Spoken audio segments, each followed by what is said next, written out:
Quiero iniciar este resumen noticioso justamente a propósito de una información que circuló en días pasados en relación a las declaraciones del ministro con competencia en materia de educación superior y la Asamblea Nacional Constituyente. En efecto, desde Aula Abierta Venezuela, la Comisión de Derechos Humanos de la Facultad de Ciencias Jurídicas y Políticas de la Universidad del Zulia, y además más de 20 ONGs a nivel nacional de derechos humanos, muchas de ellas especializadas en el tema de educación superior y universitario en general, suscribimos un pronunciamiento donde básicamente llamábamos la atención en relación a las amenazas de la Asamblea Nacional Constituyente en una labor intervencionista contra la educación superior. En efecto, sobre este tema tenemos en la línea telefónica a la doctora Diana Romero Larroche, decana de la Facultad de Ciencias Jurídicas y Políticas de la Universidad del Zulia, a quien como autoridad universitaria, que además tiene varias décadas en el ejercicio de su gestión como universitaria y de su gestión en general desde distintos cargos en la Universidad del Zulia, le preguntamos justamente cuáles son las mayores preocupaciones en relación a esta posible intervención de las universidades por parte de la Asamblea Nacional Constituyente. Muy buenas tardes, profesora Diana Romero Larroche. Buenas tardes, David, muchas gracias por tu entrevista vía teléfono. Bueno, realmente hay una gran inquietud y una gran preocupación en la Universidad Autónoma de Venezuela porque hay unos rumores con algún fundamento, que ya pasan más allá de los rumores, donde la Asamblea Nacional Constituyente va a considerar los aspectos de la autonomía universitaria y de los asuntos universitarios de las universidades autónomas y experimentales. Esto es muy grave porque la Asamblea Nacional Constituyente se ha constituido como en un buró político supranacional para dejar sin efecto todos los ministerios, el Tribunal Supremo de Justicia, todos los poderes, incluyendo el poder del Consejo Nacional de Universidades, que es realmente el que está a cargo de toda la gestión de los estudios universitarios. Eso es preocupante, eso no puede hacerse, eso es inconstitucional, porque la propia Constitución Nacional de la República expresa que la autonomía universitaria tiene jerarquía constitucional.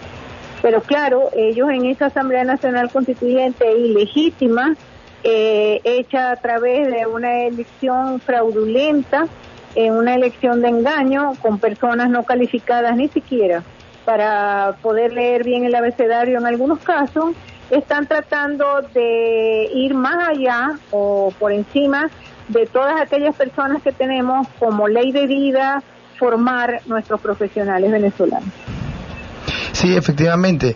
Profesora Diana Romero Larroche, estamos pendientes desde Aula Abierta Radio, desde la propia Facultad de Ciencias Jurídicas y Políticas, en el equipo de trabajo que justamente trata de defender y promocionar los derechos humanos, especialmente los vinculados al tema universitario, sobre las situaciones pues que puedan ocurrir en relación a amenazas a la autonomía universitaria.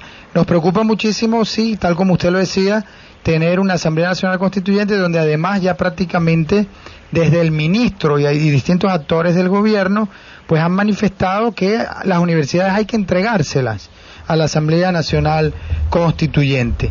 Nosotros suscribimos justamente un pronunciamiento donde alertábamos ante la comunidad nacional e internacional sobre las decisiones de ese Consejo Nacional, el CNU, de universidades del pasado 26 de septiembre, que por cierto es interesante que lo volvamos a poner en las redes.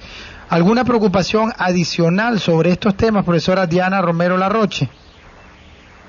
Sí, por supuesto que tenemos una preocupación adicional, porque eso pasa por una intervención absoluta. A nosotros nos vienen interviniendo desde la presidencia de Hugo Chávez Frías, que en paz descanse. Allí empezó la intervención. Primeramente se metieron con la parte financiera, eso lo han ido profundizando, luego le quitaron a las universidades lo que por ley le corresponde en la asignación de los cupos cada semestre, cada año académico que inicia, también eso lo han quitado, no lo saben manejar, no consideran los promedios, no consideran absolutamente nada que no sea un factor político para la asignación de los estudiantes, lo cual ha traído como consecuencia una profunda deserción en la universidad, no solamente por la situación económica y política por la que atraviesa Venezuela, sino porque simplemente personas que anhelan y que su vocación de estudios es para medicina lo mandan a estudiar preescolar, o quien quiere estudiar preescolar lo mandan a estudiar bioanálisis. De manera que esa creciente deserción que tenemos se debe en gran parte a esa ignorancia como administra los cupos el Consejo Nacional de Universidades. Imagínese usted cómo será ahora si lo administra la Asamblea Nacional Constituyente, que yo creo que desconoce qué es una asignación de cupos. Realmente es muy lamentable, es muy preocupante, y yo espero que ese mensaje que dentro de las organizaciones no gubernamentales que la suscribieron y universidades está en nuestra facultad, y que debemos luchar todos juntos, empleados, profesores, estudiantes básicamente, en que eso no se haga posible. Eso está pautado para el 9 de octubre, el estudio sobre la materia universitaria por parte de la Asamblea. Yo tengo una gran fe puesta en mis nuevos líderes políticos, esos líderes nacientes que están ahorita en la palestra pública, para que podamos nosotros sacar del gobierno nacional este gobierno corrupto e ignorante y que no respetan los conocimientos de lo que es la educación.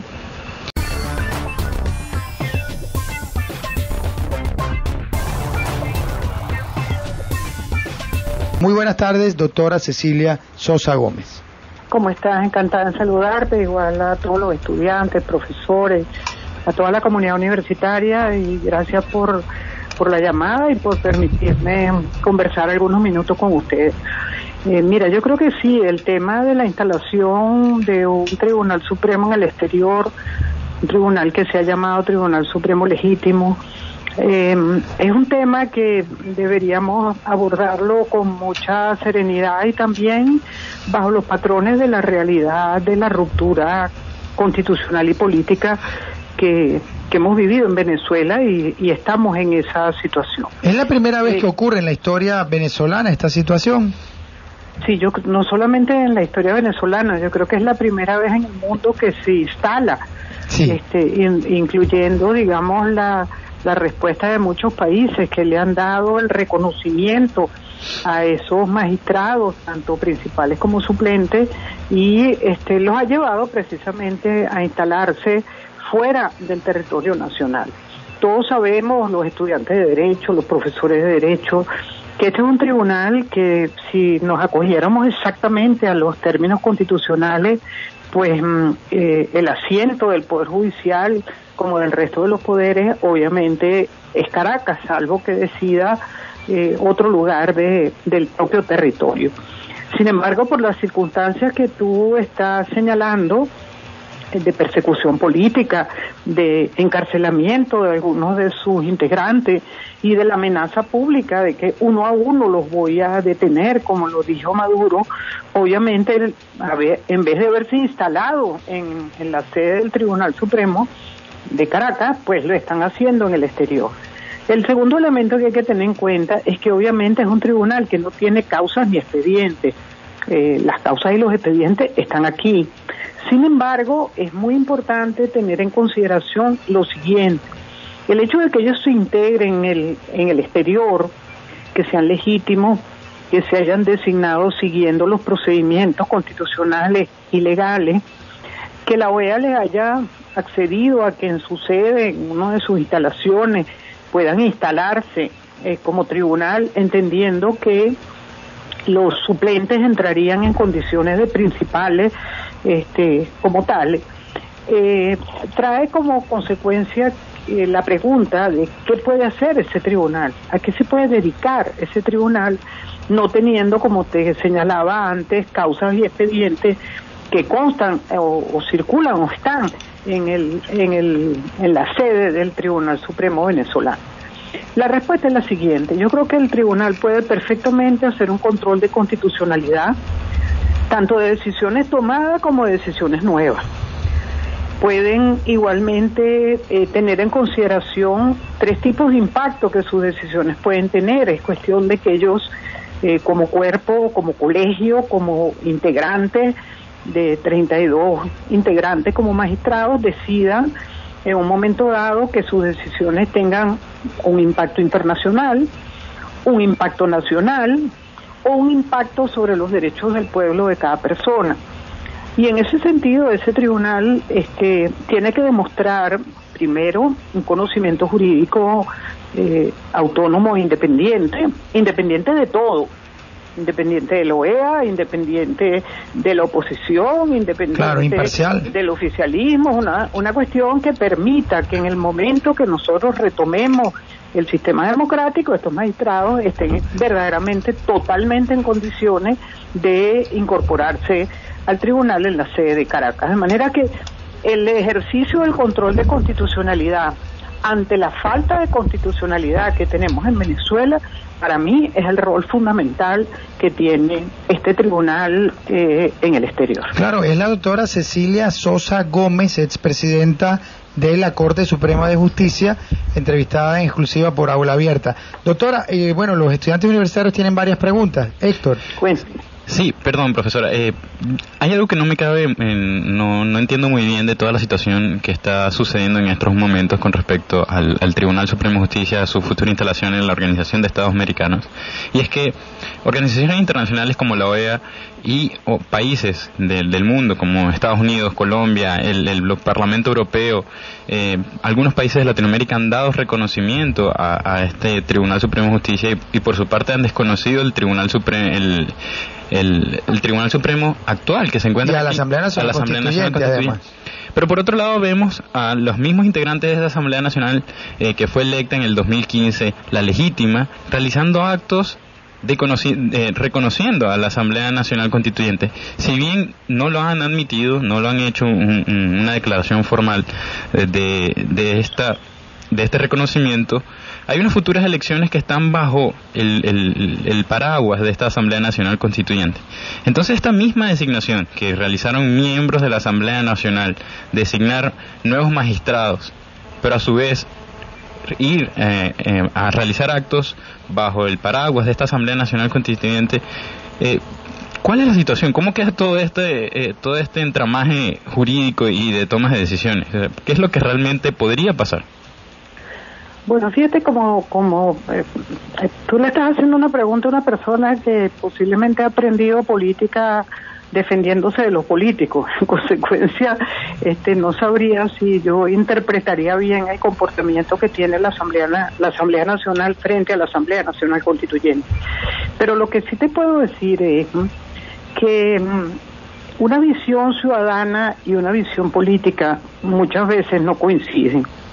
Una visión política hace que cuando tú tienes la oportunidad de ir a un proceso electoral, aún en situaciones tan adversas, tan terribles, bajo un sistema completamente dictatorial, con una asamblea completamente ilegítima, con una asamblea que efectivamente, como tú muy bien dices, puso hasta la fecha de las elecciones regionales, eso genera en el ciudadano una especie de evaluación que es la que tú te estás haciendo con toda razón, decir, bueno, pero entonces ¿en qué quedamos? Si yo digo que yo no te reconozco y yo desobedezco los actos que emanan de una Asamblea Nacional Constituyente, entonces ¿cómo es que yo voy a ir a un proceso electoral?